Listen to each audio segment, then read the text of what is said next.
السلام عليكم ورحمة الله وبركاته. إن الحمد لله نحمده ونستعينه ونستغفر ونعوذ بالله من شرور أنفسنا وسيئات أعمالنا. من يهده الله فلا مضل له ومن يضلله فلا هادي له، وأشهد أن لا إله إلا الله وحده لا شريك له، وأشهد أن محمدا عبده ورسوله. أما بعد، فأعوذ بالله من الشيطان الرجيم. اليوم أكملت لكم دينكم وأتممت عليكم نعمتي ورضيت لكم الإسلام دينا। সম্মানিত দর্শকবৃন্দ, সর্বপ্রথম সেই মহান আল্লাহ পাক রব্বুল আলামিনের প্রশংসা করি, যিনার তৌফিকে আজকে একটি গুরুত্বপূর্ণ বিষয় নিয়ে উপস্থিত হয়েছি। তার জন্য সর্বপ্রথম আমি বলি আলহামদুলিল্লাহ। তারপর আমার সকলের শেষ নবী করিম মুহাম্মদ মুস্তাফা সাল্লাল্লাহু আলাইহি ওয়াসাল্লাম, ওনার উপরে অসংখ্য শান্তি ধারা বর্ষিত হোক, যিনার মাধ্যমে আমরা বুঝতে পেরেছি, সক্ষম হয়েছি যে কিভাবে শরীয়তকে পালন করলে আমরা আল্লাহ তাবারক ওয়া তাআলার সন্তুষ্টি লাভ করতে পারবো, পুরোপুরি ইসলামকে আমরা মানতে পারবো। আল্লাহুম্মা সাল্লি আলাইহি, আল্লাহুম্মা বারিক আলাইহি। সম্মানিত দর্শকবৃন্দ, মূলত আজকে রাসূল সাল্লাল্লাহু আলাইহি সাল্লামের অনুসরণের মূলনীতির দ্বিতীয় পর্ব নিয়ে উপস্থিত হয়েছি। আসলে এই বক্তব্যটি বিগত আলোচনা করা হয়েছে, কিন্তু সেখানে কোনো বিশেষ কারণে রেকর্ড না হওয়ার কারণে বেশ কিছু ভাইয়ের পক্ষ থেকে এটা অনুরোধ ছিল যে যাতে আগামী ভিডিওটা, মানে যে বক্তব্যটা রেকর্ড হয়নি সেটা রেকর্ড করি, কারণ বিষয়টি খুব গুরুত্বপূর্ণ। এই জন্য আপনাদের এই ভিডিওর মাধ্যমে সে বিষয়টি উপস্থাপন করব ইনশাআল্লাহ। আমরা সকলেই জানি যে কালিমায়ে শাহাদাত এর দাবি হচ্ছে, যেমন কালিমা শাহাদাত থেকে এটা স্পষ্ট যে আমাদের সকলকে সর্বপ্রকারের ইবাদত সেই মহান আল্লাহ পাক রব্বুল আলামিনের জন্য করতে হবে। আর এটা কোথা থেকে বোঝা যায়? যে আমরা কালিমায়ে শাহাদাতে সাক্ষ্য প্রদান করে থাকি, আশহাদু আল্লা ইলাহা ইল্লাল্লাহ, যে আমি সাক্ষ্য প্রদান করছি যে আল্লাহ ছাড়া সত্য কোনো মাবুদ নেই।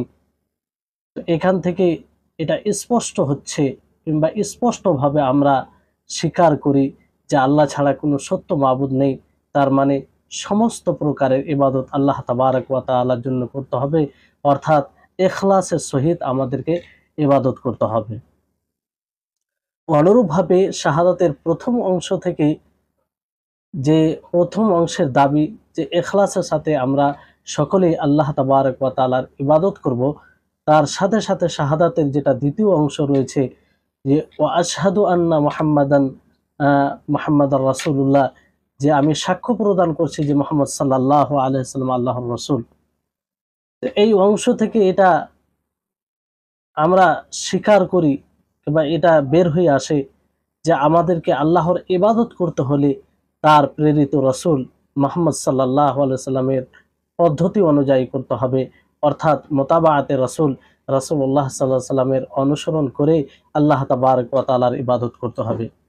তাহলে ইবাদতের গ্রহণযোগ্যের জন্য যে মূল দুটি শর্ত, সে দুটি শর্ত মূলত কালিমায়ে শাহাদাত থেকে উপস্থাপন করা হয়েছে, কিংবা কালিমা শাহাদাতের মূল দাবি। সম্মানিত দর্শকবৃন্দ, আপনারা অনুভব করতে পারছেন যে এই বিষয়টি কত গুরুত্বপূর্ণ, কারণ এই বিষয়টি না হলে আমাদের ইসলাম সম্পূর্ণ হতে পারে না। গত আলোচনায় আপনাদের সম্মুখে এটা কয়েকটি নীতিমালা রাসূল সাল্লাল্লাহু আলাইহি ওয়াসাল্লামের নীতিমালা বলা হয়েছে, উপস্থাপন করা হয়েছে। আজকে ইনশাআল্লাহ কিছু নীতিমালা উপস্থাপন করা হবে। সেই নীতিমালার মধ্যে একটি নীতিমালা হচ্ছে যে কাউলু রাসূলুল্লাহ সাল্লাল্লাহু আলাইহি ওয়াসাল্লাম হুয়াল মিজান ওয়া সিওয়াহু ফাহুয়াল মাওজুন। অর্থাৎ রাসূল সাল্লাল্লাহু আলাইহি সাল্লামের কথা হচ্ছে মিজান, তারাজু। আর রাসূল সাল্লাল্লাহু আলাইহি সাল্লামের বাণী ছাড়া যতগুলো কথা আছে, যতগুলো জিনিস রয়েছে, সমস্ত কিছু সেটা কি মাওজুন, অর্থাৎ তাকে ওজন করা হবে রাসূলুল্লাহ সাল্লাল্লাহু আলাইহি সাল্লামের কথা, তারাজু তথা কথা দ্বারা সেটা ওজন করা হবে। সম্মানিত দর্শকবৃন্দ, এই নীতিমালার অর্থ কি? অর্থাৎ যে কোনো কথা, যে কোনো যুক্তি, যে কোনো উক্তি, যে কোনো ইমামের কল হোক, ইমামের কথা হোক, যারই কথা হোক না কেন, সেই কথা উক্তিকে আমরা নবী করিম মুহাম্মদ সাল্লাল্লাহু আলাইহি ওয়াসাল্লামের তারাজু বাণী দ্বারা সেটা দেখব। এই নীতিটি এমন একটি নীতি যে নীতি দ্বারা হক ও বাতিলের মধ্যে পার্থক্য হয়, যে নীতি দ্বারা সুন্নাহ এবং বিদআতের মধ্যে পার্থক্য হয়, যে নীতি দ্বারা সঠিক এবং বেঠিকের মধ্যে পার্থক্য হয়। যদি আমরা এই নীতিটি অবলম্বন করতে পারি শরীয়তকে মানতে গিয়ে, আল্লাহ তাবারক ওয়া তাআলার ইবাদত করতে গিয়ে, তাহলে নিশ্চয় আমরা সঠিকভাবে, সঠিক পদ্ধতিতে, যে পদ্ধতিতে ইবাদত করে আল্লাহ তাবারক ওয়া তাআলা আমাদের ইবাদত গ্রহণ করবেন, সেই পদ্ধতিতে আমরা ইবাদত করতে সক্ষম হব। যে কোনো কথা, দুনিয়ার যে কোনো মানুষের কথা, উক্তি, যুক্তি, সেই সমস্ত কথা, উক্তি, যুক্তিকে আমরা নবী করিম মুহাম্মদ সাল্লাল্লাহু আলাইহি সাল্লামের তারাজু বাণী দ্বারা আমরা সেটা দেখব যে সেটা নবী করিম মুহাম্মদ সাল্লাল্লাহু আলাইহি সাল্লামের তারাজু বাণী অনুমতি হচ্ছে কি হয় না। সেটার বিরোধী যদি হয় তা আমরা সেটা প্রত্যাখ্যান করব, আর যদি সেটার বিরোধী না হয়, সেটা সেই আল্লাহর নবী সাল্লাল্লাহু আলাইহি সাল্লামের তারাজু সম্মত হয়, তাহলে সেটা আমরা গ্রহণ করব। সম্মানিত উপস্থিতিগণ, তাহলে এটা কত গুরুত্বপূর্ণ বিষয়, কত গুরুত্বপূর্ণ একটি নীতিমালা নবী করিম মুহাম্মদ সাল্লাল্লাহু আলাইহি সাল্লামের অনুসরণ করতে গিয়ে। কিন্তু বর্তমান সময়ে আমরা দেখি তার অবস্থা বিপরীত। তার অবস্থা বিপরীত, যে কোনো ইমামের কথা কিংবা যে কোনো বুদ্ধিজীবীর কথা, যে কোনো মানুষের কথা আমরা রাসূল সাল্লাল্লাহু যে কোনো মানুষের কথাকে আমরা মিজান বানিয়ে নিই, আর রাসূল সাল্লাল্লাহু আলাইহি সাল্লামের কথাকে মাওজুন বানিয়ে নিই। সেটা কি করে? অনেক সময় আমরা আমাদের নিকটে রাসূল সাল্লাল্লাহু আলাইহি সাল্লামের হাদিস পৌঁছানোর পরেও, রাসূল সাল্লাল্লাহু আলাইহি সাল্লামের বাণী পৌঁছানোর পরেও আমরা দেখি যে অমুক ব্যক্তি এই বলেছে, আমাদের যুক্তিতে এটা মনে হচ্ছে, তখন আমরা সেই রাসূলের হাদিসকে প্রত্যাখ্যান করি। তাহলে তো এখানে আমরা সেই রাসূল সাল্লাল্লাহু আলাইহি সাল্লামের কথাকে আমরা মাওজুন বানিয়ে নিলাম, যেটা একদম কাম্য নয়। একজন মুমিনের বাক্য হবে ইয়াকুলু সামি'না ওয়া আতা'না, কি রাসূল সাল্লাল্লাহু আলাইহি সাল্লামের যখনই কোনো আওয়াজ বাণী শোনা যাবে, সেখানে বলবে যে আমরা শুনলাম এবং মেনে নিলাম। কিন্তু এখানে তার মানে রাসূল সাল্লাল্লাহু আলাইহি সাল্লামের কথাকেই মিজান, তারাজু মনে করতে হবে, আর বাকি যেগুলো কথা আছে সেগুলোকে মাওজুন, অর্থাৎ সেই তারাজু দ্বারা ওজন করতে হবে। বড় দুঃখ হয়, বড় আফসোস হয়, বর্তমান সময়ের কিছু মানুষ, কিছু মুসলিম ভাইদেরকে দেখে যে তারা রাসূলুল্লাহ সাল্লাল্লাহু আলাইহি সাল্লামের কথাকে মিজান না বানিয়ে নিজের ইমামের কথাকে মিজান বানায়। এমনকি যারা আলেম নামে পরিচিত, যারা নিজেকে আলেম বলে দাবি করে, যাদেরকে মানুষ ওলামা বলে মনে করে, কোরআন হাদিসের জ্ঞানী বলে মনে করে, তারাও কিছু কিছু এই ধরনের মানুষ মনে করে থাকে, যদি ইমামের কথা চলে আসে আর সেই ইমামের বিরুদ্ধে যদি কোনো হাদিস আসে, কোনো নবী সাল্লাল্লাহু আলাইহি সাল্লামের বাণী আসে, তাহলে আসলে আমরা ইমামের কথার উপরে আমল করব। নাউজুবিল্লাহ। এই কথা আমি বানিয়ে বলছি না।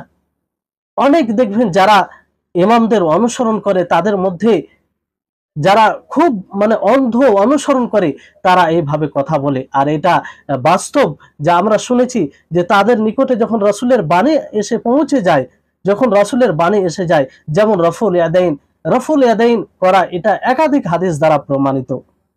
তাদের নিকটে কি এসব হাদিস আসে না? হাদিস আসে। কিন্তু তখন তারা বলে না, আমাদের ইমামের ফতোয়া এটা নয়, আমাদের ইমামের ফতোয়া এই হাদিস বিরোধী, অতএব আমরা ইমামের ফতোয়ার উপরে আমল করব, এই হাদিসকে আমরা মানব না, এই হাদিসের অর্থ আমরা অন্যরকম ভাবে নিব। কোথায়? তাহলে এটা কি রাসূল সাল্লাল্লাহু আলাইহি সাল্লামের অনুসরণ হলো? জি না। সর্ব অবস্থায় আমাদেরকে রাসূল সাল্লাল্লাহু আলাইহি সাল্লামের কথাকে মিজান, তারাজু বানাতে হবে। এই জন্য আমরা পূর্বে একটা নীতিমালা বর্ণনা করেছিলাম, যে সেখানে বলা হয়েছে যে রাসূল আল্লাহ এবং তার রাসূলের কথার আগে কারো কথাকে আগে বাড়ানো যাবে না অথবা প্রাধান্য দেওয়া যাবে না। আল্লাহ তাবারক ওয়া তাআলা সূরা হুজরাতের মধ্যে প্রথম আয়াতে বলেন, ইয়া আইয়ুহাল্লাযীনা আমানু লা তুকদ্দিমু বাইনা ইয়াদাইল্লাহি ওয়া রাসূলি, যে হে মুমিনগণ, তোমরা আল্লাহ এবং তার রাসূলের আগে কোনো কথাকে, কোনো মতকে, কোনো যুক্তিকে, কোনো বুদ্ধিকে প্রাধান্য দিও না। রাসূলের কথাই শেষ কথা, রাসূলের সিদ্ধান্ত শেষ সিদ্ধান্ত। রাসূল সাল্লাল্লাহু আলাইহি সাল্লামকে সিদ্ধান্ত বলে, তিনার কথাই শেষ সিদ্ধান্ত বলে মেনে নিতে হবে। এজন্য আল্লাহ তাবারক ওয়া তাআলা অন্য জায়গায় বলেন, ফালা ওয়া রাব্বিকা লা ইউমিনুনা হাত্তা ইউহাক্কিমুকা ফীমা শাজারা বাইনাহুম।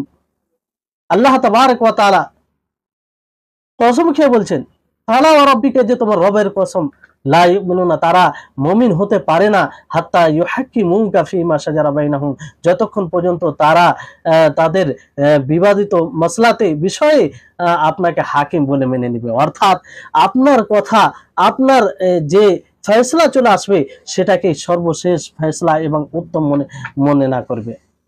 তাহলে যারা রসুলের কথার আগে রসুলের কথাকে মিজান না বানিয়ে মওজুন, অর্থাৎ রসুলের কথাকে কারো কথার উপরে ওজন করে, তারা কি আদৌ রাসূলুল্লাহ সাল্লাল্লাহু আলাইহি ওয়াসাল্লামের পুরোপুরি অনুসরণ করে?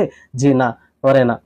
তাহলে স্পষ্ট এটা যে রাসূল সাল্লাল্লাহু আলাইহি সাল্লামের কথাকেই মিজান বানাতে হবে, অর্থাৎ তার কথার ভিত্তিতে আমাদেরকে অন্যদের যুক্তি, অন্যদের কথা, রায় আমরা দেখতে পারি। তারপরে মূলনীতি একটি হচ্ছে যে আসলুল মুতাবাআ শারতুন ফি আসলি ঈমানে, যে আপনি আবশ্যিক বিষয়ে যদি অনুসরণ করেন, তাহলে আবশ্যিক ঈমান আপনার মধ্যে পাওয়া যাবে। যদি আপনি মানদুব, মুস্তাহাব, উত্তম জিনিসের অনুসরণ করেন, তাহলে আবশ্যিকের উপরে মানদুব, মুস্তাহাব, এই ঈমানটাও আপনার মধ্যে পাওয়া যাবে। অর্থাৎ মূল ঈমান থাকার জন্য শর্ত হচ্ছে যে আপনি মূল বিষয়ে নবী করিম মুহাম্মদ সাল্লাল্লাহু আলাইহি সাল্লামের অনুসরণ করবেন। যেমন কোনো ব্যক্তি যদি সালাত আদায় করে, ফরজ সালাত আদায় করে, নিয়মিতভাবে রাসূল সাল্লাল্লাহু আলাইহি সাল্লামের অনুসরণ করে, তাহলে তার মধ্যে এই বিষয়ে তার মধ্যে এই বিষয়ে মূল ঈমান পাওয়া যাবে। অর্থাৎ যে আল্লাহ তাবারক ওয়া তাআলা সালাত ফরজ করেছেন, এই ঈমান, ফরজ ঈমানটা এই বিষয়ে তার মধ্যে পাওয়া যাবে। কিন্তু তার সাথে সাথে সে সুন্নাতে কাবলিয়া, সুন্নাতে বাদিয়া, অর্থাৎ ফরজ সালাতের পূর্বে ও পরের যে সুন্নাতগুলি রয়েছে, সুন্নাতে রাতেবা রয়েছে, সেই সুন্নাতে রাতেবা পাঠ করে, তাহলে তার মধ্যে আবশ্যিক ঈমানের পরে পরে যে মানদুব, যেগুলো মুস্তাহাব আছে, সেই ঈমানটাও পাওয়া যাবে। আল্লাহ তাবারক ওয়া তাআলা সূরা ফাতিরের 32 নম্বর আয়াতে মানুষকে এই ক্ষেত্রে তিন ভাগে বিভক্ত করেছেন। আল্লাহ তাআলা বলেন যে সুম্মা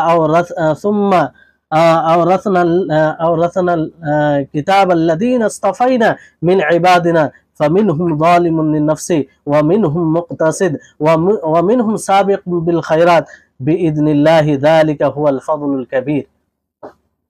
যে আমি কিতাবের উত্তরাধিকারী বানিয়েছি কাদেরকে? যাদেরকে আমি আমার বান্দাদের মধ্যে বাছাই করে নিয়েছি। ফামিনহুম যালিমুন লিনাফসি, তাদের মধ্যে এক প্রকারের লোক হবে যে নিজের নফসের উপরে অত্যাচারী হবে, নিজের নফসের উপরে জুলুম করবে। তারা নিজের নফসের উপরে জুলুম করবে বলতে কি? যে তারা আবশ্যিক আল্লাহ তাবারক ওয়া তাআলার আবশ্যিক বিধানকে তো পালন করবে, কিন্তু তার সাথে সাথে তারা কি করবে? যে কিছু হারাম কাজও করবে। কিছু হারাম কাজও করবে। এই জন্য আল্লাহ তাবারক ওয়া তাআলা বলেছেন ফামিনহুম যালিমুন লিনাফসি, যে তারা নিজের নফসের উপরে অত্যাচারী হবে, তারা নিজের নফসের উপরে জুলুম করবে। তারপরে তৃতীয় প্রকারের লোক কারা হবে? আল্লাহ তাআলা বলেন ওয়ামিনহুম মুকতাসিদ, যে যারা মধ্যম পন্থা হবে, অর্থাৎ তারা আল্লাহ তাবারক ওয়া তাআলার আবশ্যিক বিধানকে পালন করবে, নবী করিম মুহাম্মদ সাল্লাল্লাহু আলাইহি সাল্লামের অনুসরণ করে, তার সাথে সাথে যেগুলো হারাম করেছেন আল্লাহ তাবারক ওয়া তাআলা যেগুলো নিষেধাজ্ঞা বিষয়, নবী করিম মুহাম্মদ সাল্লাল্লাহু আলাইহি ওয়াসাল্লাম যেসব বিষয় থেকে নিষেধ করেছেন, সেসব বিষয় থেকেও তারা দূরে থাকবে, তারা দূরে থাকবে। তাহলে এরা হবে মধ্যম পন্থা, এরা মধ্যম পন্থা হবে, অর্থাৎ আল্লাহ তাবারক ওয়া তাআলার আবশ্যিক বিধানকে মানবে, তার সাথে সাথে আল্লাহ তাবারক ওয়া তাআলা যেগুলোকে হারাম করেছেন সেগুলো থেকে বিরত থাকবে।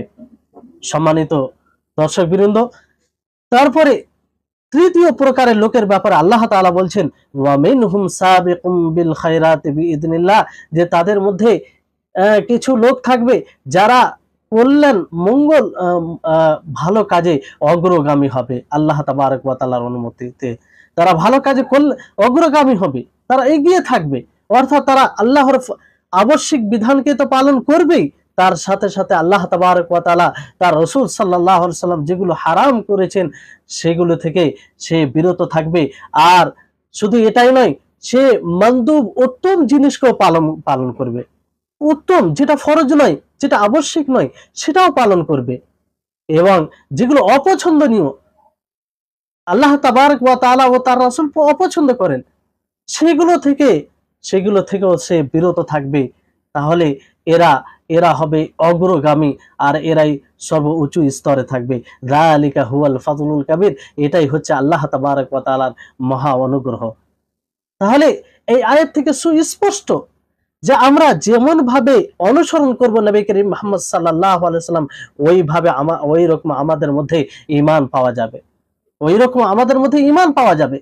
তাহলে এই মূলনীতিটা আমাদের সর্বদা মনে রাখতে হবে, সবসময় মনে রাখতে হবে যে আসলুল মুতাবাআতে শারতুন ফি আসলিল ঈমান, যে মুতাবার, যে মূল জিনিসে যদি আপনি অনুসরণ করেন নবী করিম মুহাম্মদ সাল্লাল্লাহু আলাইহি সাল্লামের, তাহলে আপনার মধ্যে মূল ঈমান পাওয়া যাবে। যতটা আপনি রাসূল সাল্লাল্লাহু আলাইহি সাল্লামের অনুসরণে এগিয়ে থাকবেন, ততটাই আপনার ঈমান অধিক বেশি পাওয়া যাবে। তারপরে মূলনীতি হচ্ছে যে আল মুতাবাআতু ফিল যাহিরি ফারউন আনিল মুতাবাআতি ফিল বাতিনি, যে প্রকাশ্য বিষয়ে রাসূল সাল্লাল্লাহু আলাইহি সাল্লামের অনুসরণ, গোপনীয় বিষয়ে রাসূল সাল্লাল্লাহু আলাইহি সাল্লামের অনুসরণের একটি শাখা।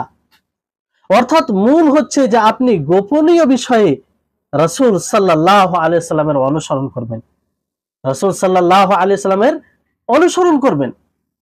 কোনো ব্যক্তি যদি প্রকাশ্য বিষয়ে অনুসরণ করে, বাহ্যিক আমলে অনুসরণ করে, আর গোপনীয় বিষয়ে আভ্যন্তরীণ আমলে রাসূল সাল্লাল্লাহু আলাইহি সাল্লামের অনুসরণ না করে, তাহলে তার প্রকাশ্য বিষয়ে বাহ্যিক আমলে অনুসরণের কোনো মূল্য থাকবে না। এই জন্য ওলামায়ে কেরাম বাহ্যিক আমলে রাসূল সাল্লাল্লাহু আলাইহি সাল্লামের অনুসরণকে কবুল নামে আখ্যায়িত করেছে, যে এটা কবুল। কিন্তু আভ্যন্তরীণ আমলে, গোপনীয় আমলে রাসূল সাল্লাল্লাহু আলাইহি সাল্লামের অনুসরণকে ইনকিয়াদ নামে আখ্যায়িত করেছেন, যে এটা ইনকিয়াদ, অর্থাৎ আত্মসমর্পণ করা। আপনি গোপনীয় আমলে যতটা নিজেকে আত্মসমর্পণ করবেন শরীয়তের কাছে, নবী করিম মুহাম্মদ সাল্লাল্লাহু আলাইহি ওয়াসাল্লামের অনুসরণ করতে গিয়ে, ততটাই আপনার বাহ্যিক আমলে আপনি সেটাকে গ্রহণ করতে পারবেন, আর সেটাকে আপনি মানতে পারবেন। আর যদি আভ্যন্তরীণ আমলে আপনি সঠিকভাবে রাসূল সাল্লাল্লাহু আলাইহি সাল্লামের অনুসরণ না করেন, তাহলে বাহ্যিক আমলে আপনার অনুসরণ কোনো কাজে আসবে না।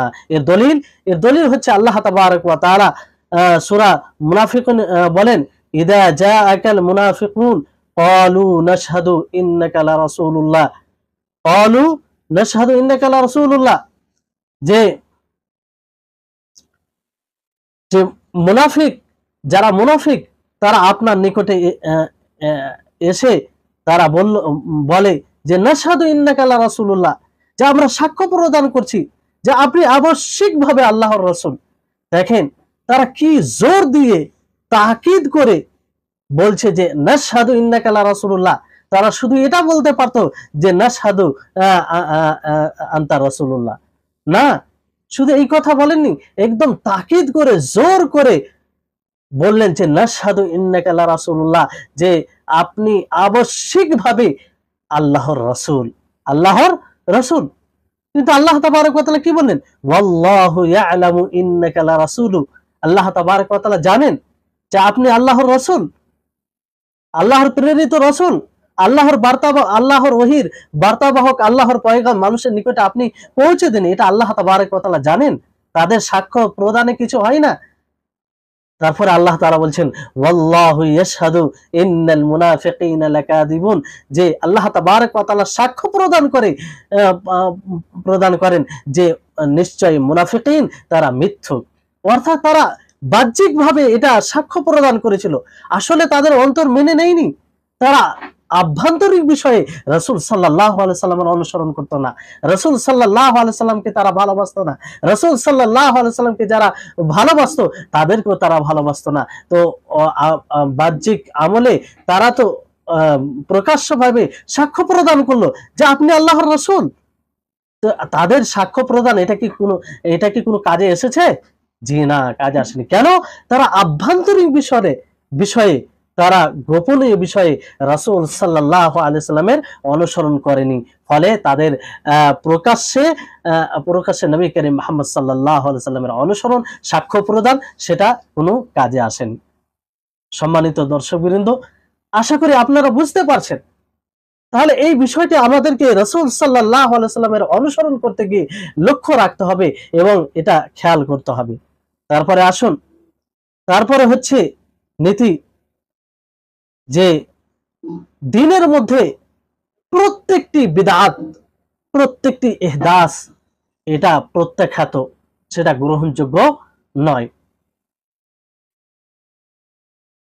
নীতিটি হচ্ছে কুল্লু ইহদাসিন ফিল মুতাবাআতি ফাহুয়া রাদ্দুন, যে আল্লাহ নবী করিম মুহাম্মদ সাল্লাল্লাহু আলাইহি সাল্লামের অনুসরণে প্রত্যেকটি নতুন জিনিস, প্রত্যেকটি নতুন আমল সেটা প্রত্যাখ্যাত। এর দলিল নবী করিম মুহাম্মদ সাল্লাল্লাহু আলাইহি সাল্লাম হাদিসের মধ্যে বলেন মান আহদাসা ফি আমরিনা হাদা মা লাইসা মিনহু ফাহুয়া রাদ্দুন, হাদা মা লাইসা ফিহি ফাহুয়া রাদ্দুন, যে ব্যক্তি আমার এই শরীয়তে, আমার এই দিনে, যে দিন নিয়ে আমি এসেছি, আমার এই দিনে এমন কোন জিনিস নতুন ভাবে সৃষ্টি করলো যেটা এই শরীয়তে নেই, সেটা প্রত্যাখ্যাত, সেটা গ্রহণযোগ্য নয়। শুধু এটাই নয়, নবী করিম মুহাম্মদ সাল্লাল্লাহু আলাইহি ওয়াসাল্লাম আরেক হাদিসে বলেন মান আমিলা আমালান লাইসা আলাইহি আমরুনা ফাহুয়া রাদ্দুন, যে ব্যক্তি এমন আমল করলো যে আমলের উপরে আমার শরীয়ত নেই, যে আমলের ব্যাপারে আমার শরীয়ত কিছুই বলেনি, না আল্লাহ তাবারক ওয়া তাআলা কিছু বলেছেন, না রাসূল সাল্লাল্লাহু আলাইহি সাল্লাম কিছু বলেছেন, তাহলে সেটা কি হবে? প্রত্যাখ্যাত হবে, সেটা গ্রহণযোগ্য হবে না। সম্মানিত উপস্থিতিগণ, আশা করি আমরা বুঝতে পেরেছি এই নিয়ম, এই নীতিটি, যে নবী করিম মুহাম্মদ সাল্লাল্লাহু আলাইহি সাল্লামের অনুসরণে প্রত্যেকটা নতুন জিনিস সেটা প্রত্যাখ্যাত, সেটা গ্রহণযোগ্য নয়। কিন্তু এমন 6টি জিনিস রয়েছে এই নীতির মধ্যে, যে 6টি জিনিসে সমস্ত বিদআত ও খুরাফাত জমা হয়ে যায়।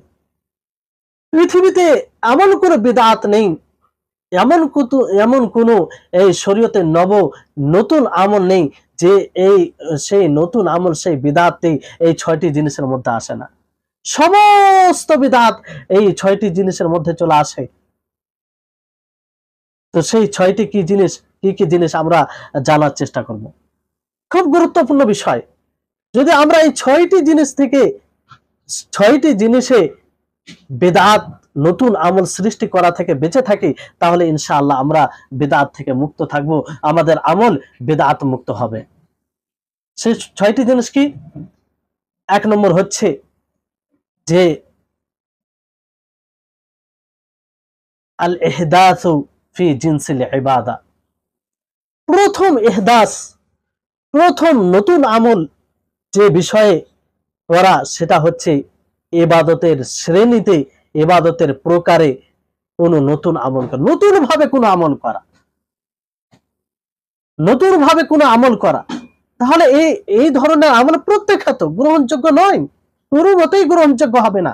কারণ এর মধ্যে একটি নীতি মনে রাখবেন যে আল আসলু ফি জিনসিল ইবাদাতি আত-তাওকীফ, যে ইবাদতের শ্রেণীতে, ইবাদতের প্রকারে আসল হচ্ছে তাওকীফ, অর্থাৎ শরীয়তের উপরে নির্ভর করবে।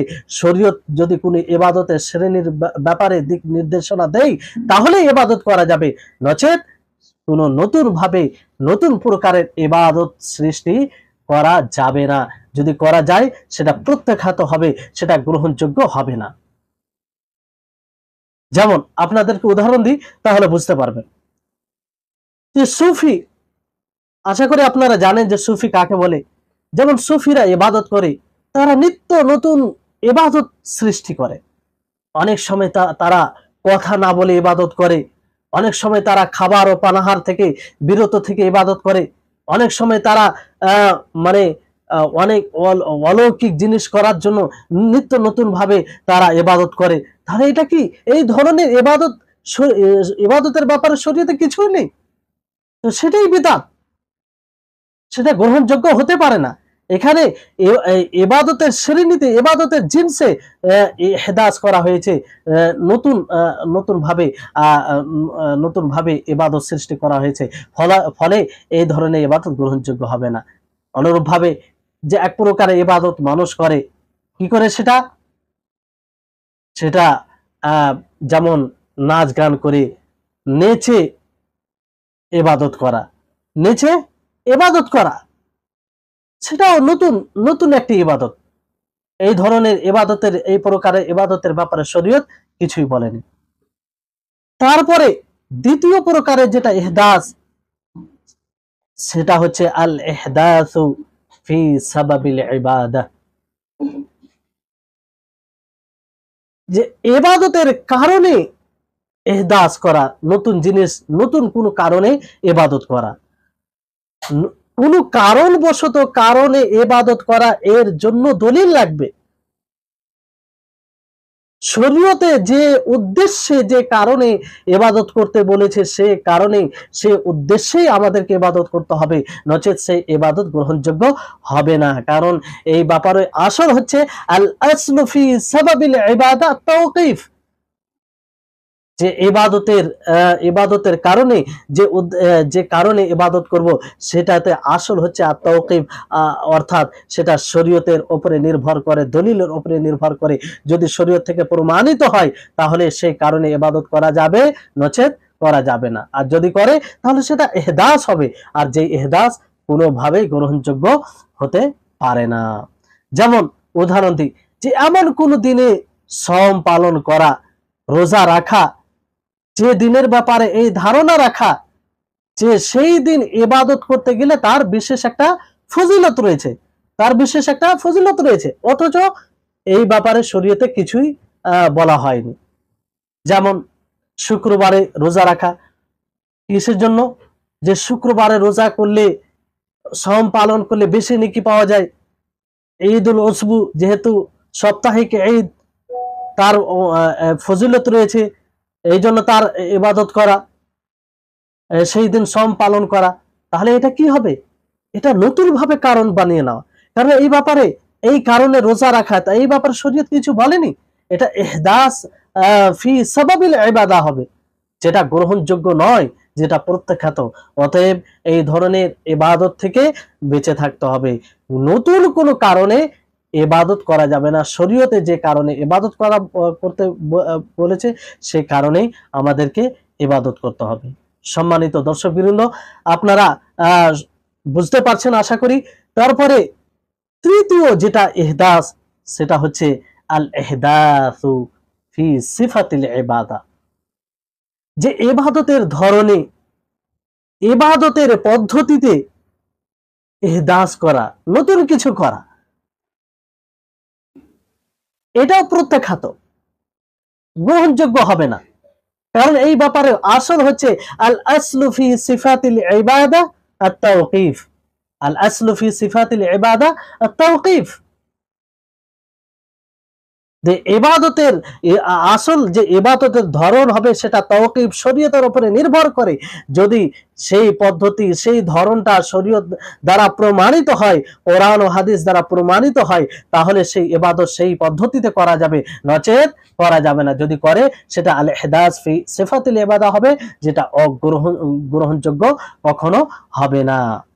এর উদাহরণ যেমন আমরা ওযু করি, ওযু করা একটি ইবাদত, একটা অন্যতম ইবাদত। আর ওযু এটা সালাত পড়তে গিয়ে ওযু করতেই হয়। কিন্তু এমনিও মানুষ যদি ওযু করে নিজেকে সবসময় বাউযু রাখে, তাহলে এটা একটা গুরুত্বপূর্ণ ইবাদত। এবার এই ইবাদত করতে গিয়ে কেউ যদি মনে করে যে না, আমি ইবাদত করতে গিয়ে সর্বপ্রথম পা ধৌত করব, তারপর হাত ধৌত করব, তারপর মুখমণ্ডল ধৌত করব, তারপর মুখে কুল্লি নিব, হ্যাঁ, তারপর মাসা করব, তারপর কানে মাসা করব, তারপর নাকে পানি নিব। এইভাবে এই তারতিবে যদি কেউ উযু করে, উযু হবে? হবে না। কেন হবে না?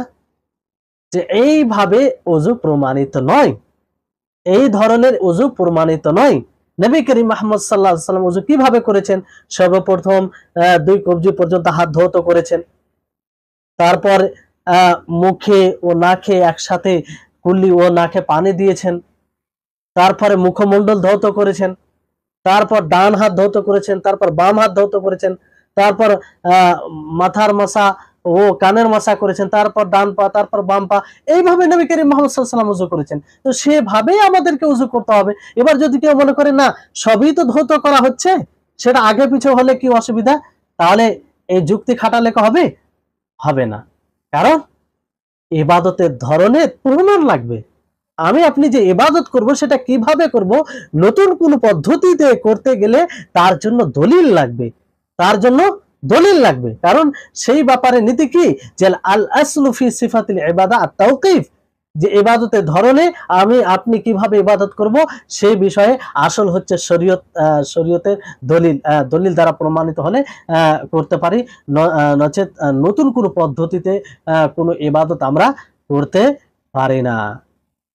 কারণ আমাদের অধিকারই নেই, আমাদের কোনো অধিকারই নেই যে আমরা এগুলো জিনিসে আমরা নতুন করে সৃষ্টি করব।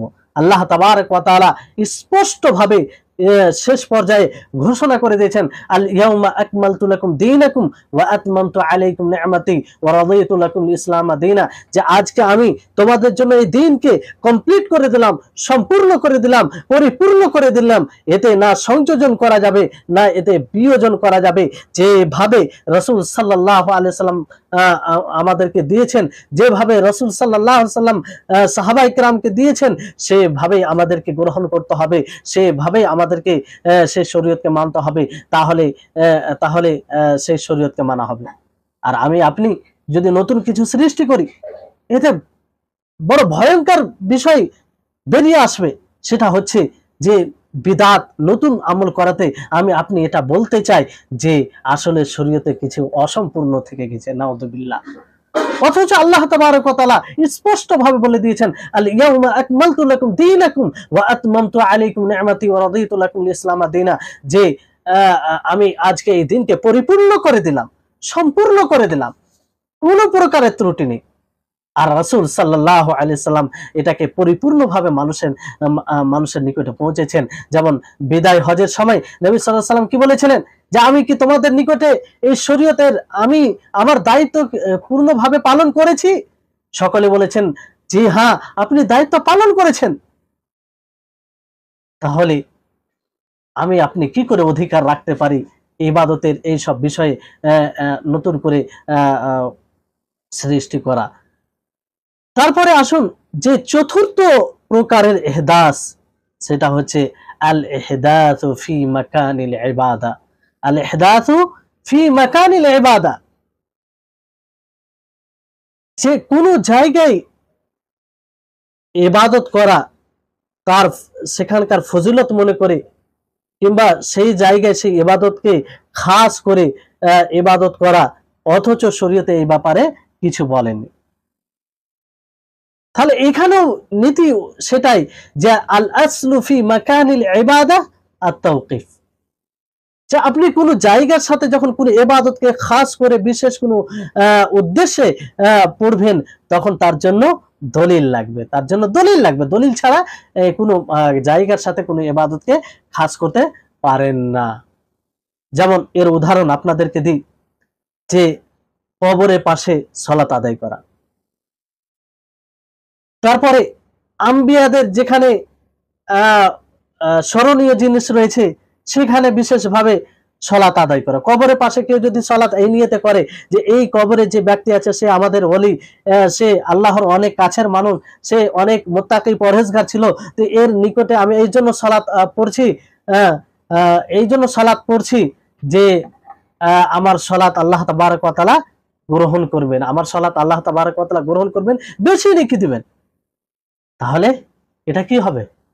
এটা বিদআত হবে, এটা বিদআত হবে, এটা নতুন আমল হবে। তার কারণ হচ্ছে এর জন্য দলিল লাগবে।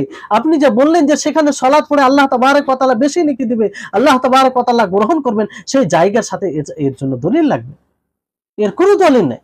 তারপরে দেখবেন যে আম্বিয়াদের যেখানে স্মরণীয় জিনিস রয়েছে কিংবা স্মরণীয় জায়গা, সেখানে গিয়ে ইবাদত করা, যেমন গারে হিরা আমরা অনেক সময় দেখেছি, সেখানে গিয়ে সেটা তো ইবাদতের উদ্দেশ্যে যাওয়া, সেখানে যাবে না, সেটা অবৈধ হবে। কোনো ব্যক্তি যদি গারে শহর দর্শন করতে যায় ইবাদতের উদ্দেশ্যে, তাহলে এটা হারাম হবে, কারণ এর কোনো ফজিলত নেই, এর কোনো দলিল নেই। আমরা ঐতিহাসিক হিসাবে দেখতে গিয়েছিলাম, তো সেখানে দেখি যে অনেক বিদাতি মিসকিন যারা রাসূল সাল্লাল্লাহু আলাইহি ওয়াসাল্লামের অনুসরণ বুঝে না, তারা সেখানে গিয়ে সালাত আদায় করে। তাদেরকে নিষেধ করার পরেও তারা শুনছে না, যে না, এখানে নবী করিম মুহাম্মদ সাল্লাল্লাহু আলাইহি ওয়াসাল্লাম ধ্যানে মগ্ন থাকতেন, তো এই জায়গাতে আসার সুযোগ পেয়েছি, এখানে আমরা সালাত আদায় করি। কি আশ্চর্যের বিষয়! দ্বীনে কোনো প্রকারের আবেগ চলে না, দ্বীনে কোনো প্রকারের আমাদের ইচ্ছা চলে না। দ্বীন পরিপূর্ণ নির্ভর করে দলিলের উপরে, শরীয়ত কোরআন ও হাদিসের উপরে। আমাদের মন চাইলে যে আমরা ইবাদত করব, আমাদের মন চাইলে যে আমরা নিজের ইচ্ছা মতো যে নিজের পদ্ধতিতে ইবাদত করব, এটা আমাদের অধিকার দেয়নি। এই জন্য নবী করিম মুহাম্মদ সাল্লাল্লাহু আলাইহি সাল্লাম কঠোরভাবে ইঙ্গিত করেছেন যে এই ধরনের কঠোরভাবে স্পষ্ট করে দিয়েছেন যে এই ধরনের ইবাদত গ্রহণযোগ্য হবে না। আর আল্লাহ তাবারক ওয়া তাআলা আয়াত নাজিল করে সারা বিশ্বের মানব জাতিকে এই পয়গাম দিয়ে দিয়েছে যে এই দ্বীন ইসলাম কমপ্লিট, পরিপূর্ণ, সম্পূর্ণ, এতে কোনো বিয়োজন করা যাবে না, কোনো সংযোজন করা যাবে না। তাহলে কোন জায়গার সাথে খাস ইবাদত করতে গিয়ে এর জন্য দলিল লাগবে। এবার আপনার মনের মধ্যে একটা প্রশ্ন জাগতে পারে যে শরীয়তে ইসলামিয়াতে অনেক ইবাদত রয়েছে, যে জায়গাতে ইবাদত করলে অনেক ফজিলত রয়েছে, যেমন আরাফায় দোয়া, সেখানকার দোয়া কবুল হয়। সেই জায়গায় দোয়া করতে গেলে ইয়াউমে আরাফার দিনে হাজিরাজের সেখানে দোয়া করে। মুজদালিফা, জামরাত, সাই, সাফা মারওয়া সাই করতে গিয়ে এগুলো দোয়া, এইসব জায়গায় দোয়া গ্রহণের বেশি থাকে। তাহলে এগুলো তো জায়গার সাথে খাস, তাহলে কেন আমরা ইবাদত করি বিশেষভাবে এইসব উদ্দেশ্যে? তার কারণ হচ্ছে এই ব্যাপারে শরীয়তে দলিল আছে, সেই দলিলের কারণে আমরা ইবাদত করি। যেখানে দলিল আছে কোনো সমস্যা নেই, সেখানে তো করতে হবে। আর যেখানে দলিল নেই, নিজে থেকে কোনো জায়গার সাথে কোনো ইবাদতকে খাস করা যাবে না। এজন্য দলিল থাকলে কোনো অসুবিধা নেই। নবী করিম মুহাম্মদ সাল্লাল্লাহু আলাইহি ওয়াসাল্লাম এইজন্য কি বলেন যে ইবাদতের উদ্দেশ্যে তিনটি জায়গা ছাড়া কোনো জায়গা সফর করা যাবে না।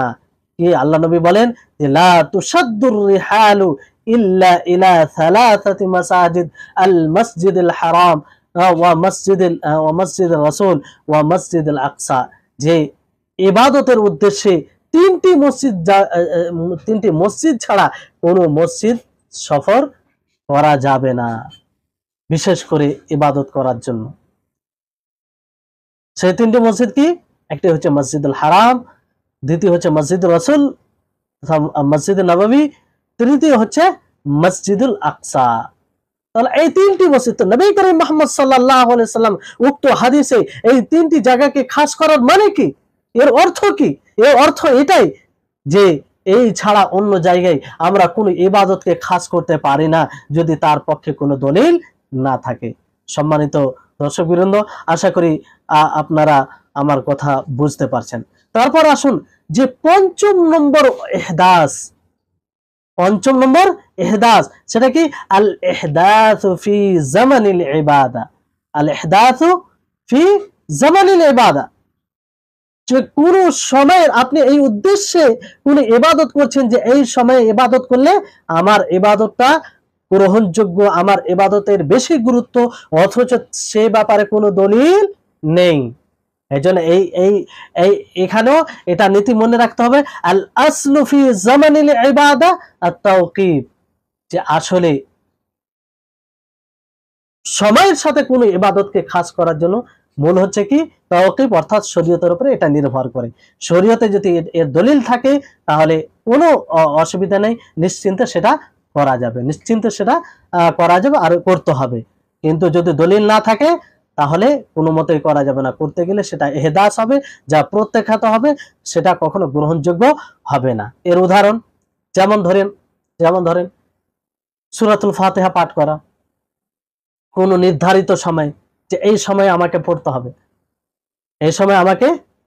হবে, তাহলে এইভাবে যদি কেউ নির্ধারিত করে কোনো সময় পড়ে, এর জন্য দলিল লাগবে কি লাগবে না? অবশ্যই দলিল লাগবে। আর যদি দলিল না থাকে তাহলে সেটা করা যাবে না।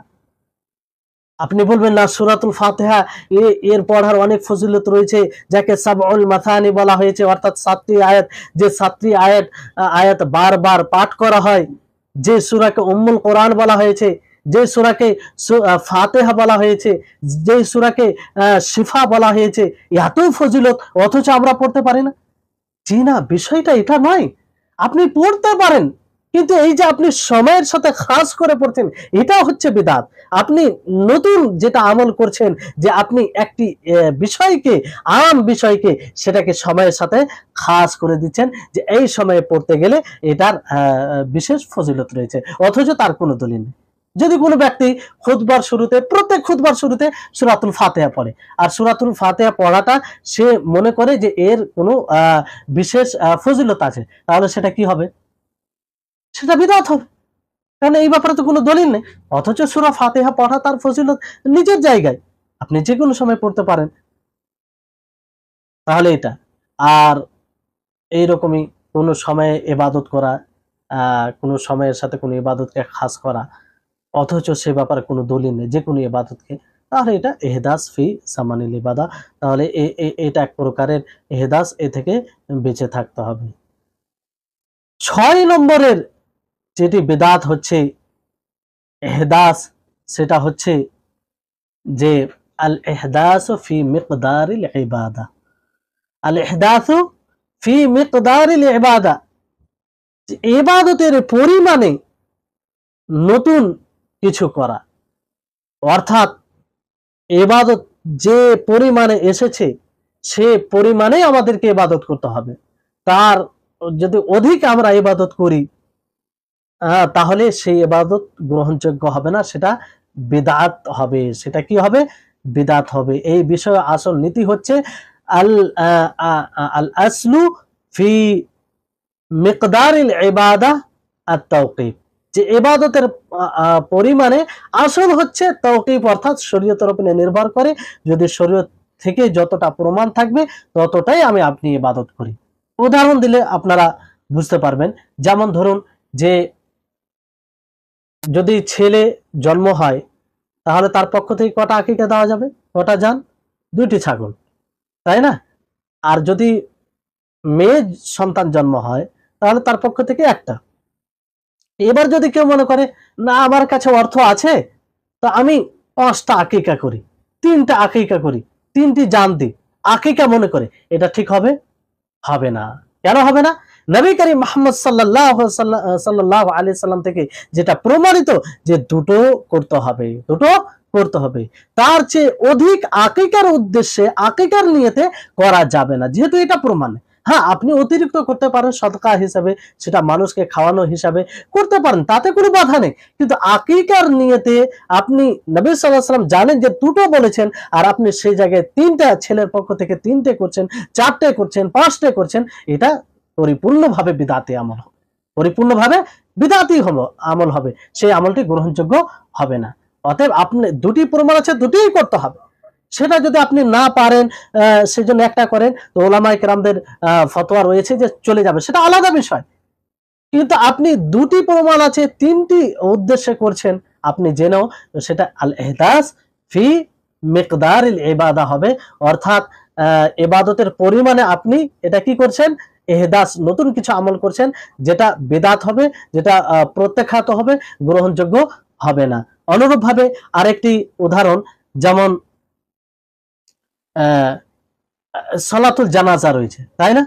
সালাতুল জানাজা আমরা সকলেই পড়ি বা পড়েছি, কিন্তু আমরা এটাও জানি যে সেই সালাতে সাজদা নেই, রুকু নেই, তাই তো?